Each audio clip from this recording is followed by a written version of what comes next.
नमस्कार। Evidence lecture series में मैं डॉक्टर अमिताभ एक बार फिर आपका हार्दिक स्वागत करता हूं। आज बात करेंगे सेक्शन नंबर 74 से 78 में डिस्कस किए गए पब्लिक और प्राइवेट डॉक्यूमेंट्स को लेकर। सेक्शन 74 जहां पर पब्लिक डॉक्यूमेंट को डिफाइन करेगा, वहां पर सेकेंड पार्ट आपको समझने लायक है। इसके बाद सेक्शन नंबर 75 प्राइवेट डॉक्यूमेंट्स की बात करेगा। सेक्शन 76 डिस्कस करेगा कि किसी भी पब्लिक डॉक्यूमेंट की सर्टिफाइड कॉपीज आप कैसे लेंगे और सर्टिफाइड कॉपी का इस्तेमाल उस डॉक्यूमेंट के कंटेंट को साबित करने के लिए किया जा सकेगा, ऐसा सेक्शन नंबर 77 का कहना है। और सेक्शन 78 अदर ऑफिशियल डॉक्यूमेंट्स में जहां पर कि 6 तरीके के डॉक्यूमेंट्स की बात आएगी, 6 कैटेगरी के डॉक्यूमेंट्स की बात आएगी कि उन्हें अगर उस कैटेगरी के डॉक्यूमेंट का आप कंटेंट का एविडेंस देना चाहते हैं तो आप कैसे उसे साबित कर सकेंगे, इन बातों को सेक्शन नंबर 78 डिस्कस करता है। सेक्शन 78 में पहले ही एक चीज क्लियर कर दूं कि सेक्शन 78 आपको लर्न बाय हार्ट करनी होगी। क्यों? क्योंकि सेक्शन 74 में आप अपने एग्जांपल्स दे सकते हैं, 75 में दे सकते हैं, सेक्शन 76 में भी मान लिया कि आप दे सकते हैं, लेकिन सेक्शन 78 में जो 6 क्लॉजेज है उन 6 क्लॉजेज को आपको लर्न बाय हार्ट करना होगा। शुरू करते हैं public and private document. Sorry, section 74 and 75 discuss public and private document respectively. What do you understand by the public document? According section number 74, following documents are public document. Number 1, documents forming act or records of act of a sovereign authority, official body and tribunal, public officers, legislative, judicial or executive of any part of India or of the Commonwealth or of a foreign country। पहली चीज में आती है कि कोई भी document जो act जिससे बन रहा है या रिकॉर्ड ऑफ एक्ट है किसी सॉवरेन अथॉरिटी का, ऑफिशियल बॉडी का, ट्रिब्यूनल का, पब्लिक ऑफिसर के। अब ये पब्लिक ऑफिसर में लेजिस्लेटिव भी हो सकते हैं, एग्जीक्यूटिव भी हो सकते हैं, जुडिशियल भी हो सकते हैं, भारत के किसी भी पोर्शन के या कॉमनवेल्थ के किसी पोर्शन के या किसी फॉरेन कंट्री के, वो सारे डॉक्यूमेंट पब्लिक डॉक्यूमेंट कहे जाएंगे। Number 2, public records kept in any state of private documents. यहां आपको समझना होगा। सेकेंड क्लॉज कहता है public records kept in any state of private document. Private documents का रखा जाना पब्लिक रिकॉर्ड के रूप में। अब वो कैसे? अब समझिए, ट्रांसफर ऑफ प्रॉपर्टी एक्ट में यह बताया गया है कि अगर 100 रुपीज या 100 रुपीज से ऊपर के वैल्यूएशन की इमूवेबल प्रॉपर्टी के साथ आप ट्रांजैक्शन कर रहे हैं तो जनरली वो रजिस्टर किए जाएंगे। एग्रीमेंट्स भी जो पार्टीज करती हैं, अगर पार्टीज उनको उन एग्रीमेंट्स को रजिस्टर कर देती हैं, तो जहां पर पार्टीज अपने एग्रीमेंट को रजिस्टर कर रही हैं या जहां पर लॉ ये ड्यूटी इंपोज करता है कि आपका किया ट्रांजैक्शन, आपका किया एग्रीमेंट मस्ट बी रजिस्टर्ड होगा, तो वहां पर जब आप अपने डॉक्यूमेंट को, अपने ट्रांजैक्शन को, अपने एग्रीमेंट को रजिस्टर्ड कर देते हैं तो वो होता आपका प्राइवेट डॉक्यूमेंट है, लेकिन आफ्टर रजिस्ट्रेशन के बाद ये पब्लिक रिकॉर्ड मान लिया जाता है। उसी पब्लिक रिकॉर्ड की बात ये कर रहे हैं क्लॉज नंबर 2 कि public record kept in any state of private document.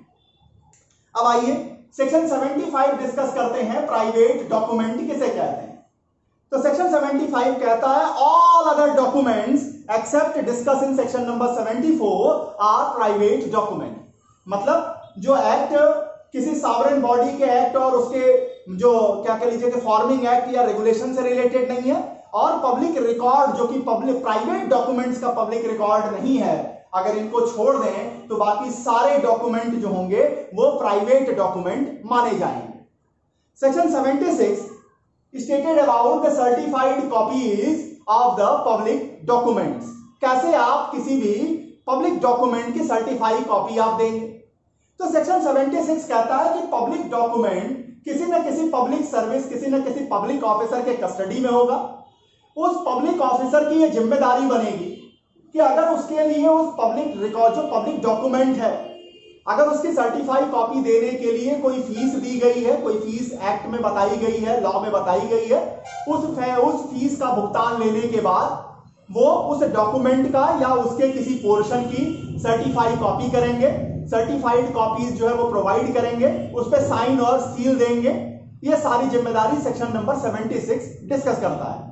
Section 76 states that every public officer who have the custody of a public document on the delivery of a legal fees shall deliver a copy of such public document with a certificate that it is a true copy of such document or its part. Such certificate must be signed and must be sealed.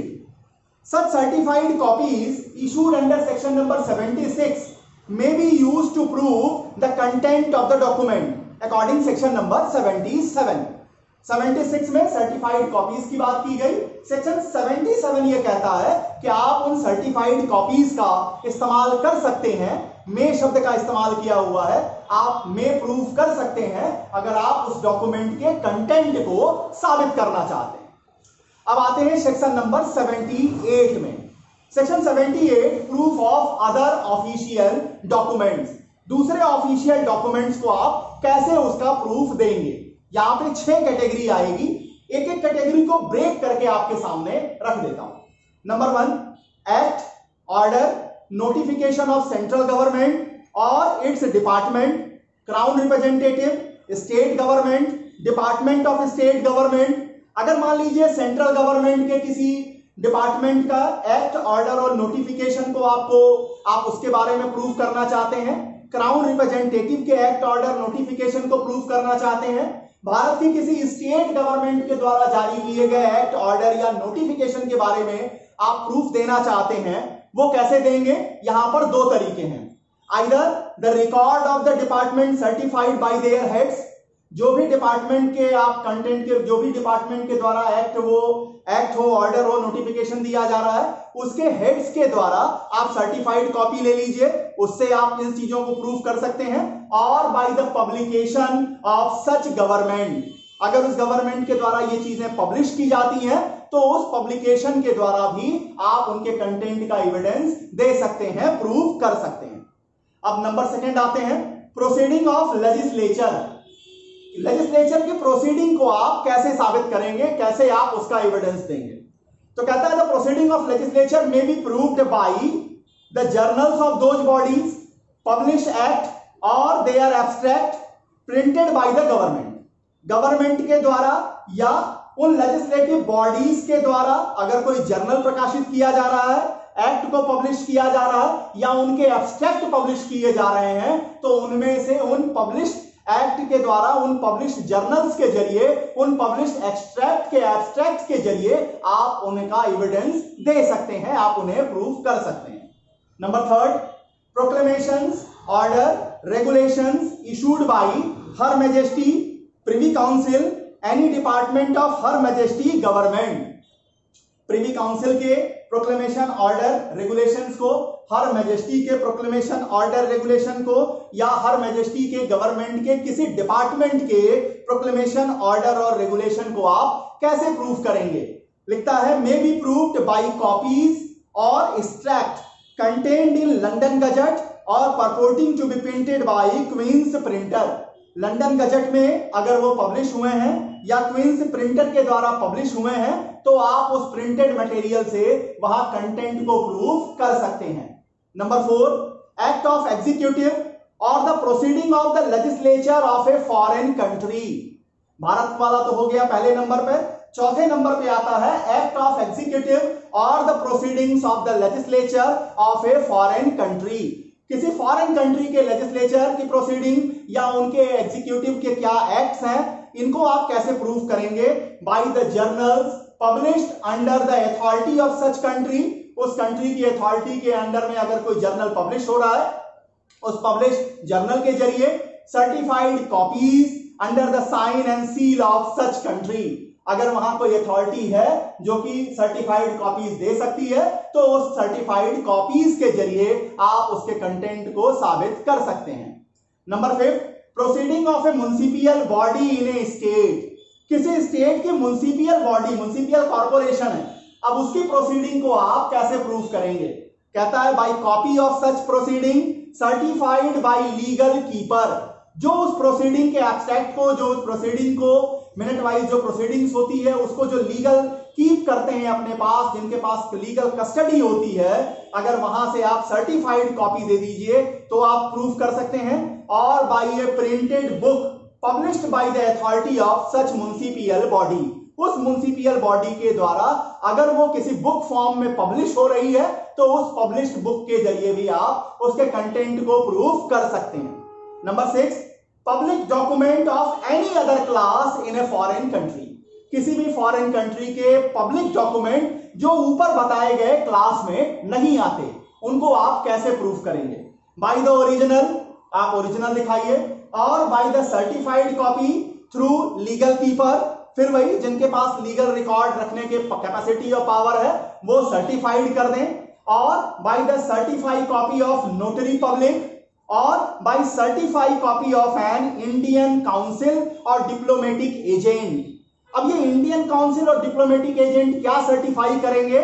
Indian council और diplomatic agent certifies that the copy is duly certified by the officer having the legal custody of the original. ये जो Indian council या diplomatic agent हैं या जो notary public हैं, ये certify करेंगे कि हाँ, जो व्यक्ति जो फॉरेन के एक्ट के बारे में, पब्लिक एक्ट के बारे में सर्टिफाइड कॉपी दे रहा है, वो व्यक्ति लीगल रिकॉर्ड कीपर है, वो ये कैपेसिटी और पावर रखता है कि वो सर्टिफाइड कॉपी इशू कर सकता है। इतनी बातें रहेंगी सेक्शन नंबर 74 से 78 में डिस्कस किए गए पब्लिक एंड प्राइवेट डॉक्यूमेंट को लेकर। एविडेंस लेक्चर सीरीज में जो अगला टॉपिक है वो काफी इंपॉर्टेंट होगा, और वो टॉपिक होगा प्रिजम्पशंस को लेकर के। सेक्शन नंबर 79 से लेकर के 98 तक के जो प्रोविजन आएंगे, ये सारे प्रोविजंस आपको कहीं मे प्रिज्यूम की बात करेंगे, कहीं शैल प्रिज्यूम की ओर इशारा करते हुए नजर आएंगे, और ये कॉम्पिटिटिव एग्जाम्स के लिए काफी इंपॉर्टेंट क्वेश्चन बनता है प्रिजम्पशंस को लेकर। प्रिजम्पशंस को लेकर के अपनी बात आपके सामने रखूं, तब तक के लिए बहुत बहुत धन्यवाद। नमस्कार।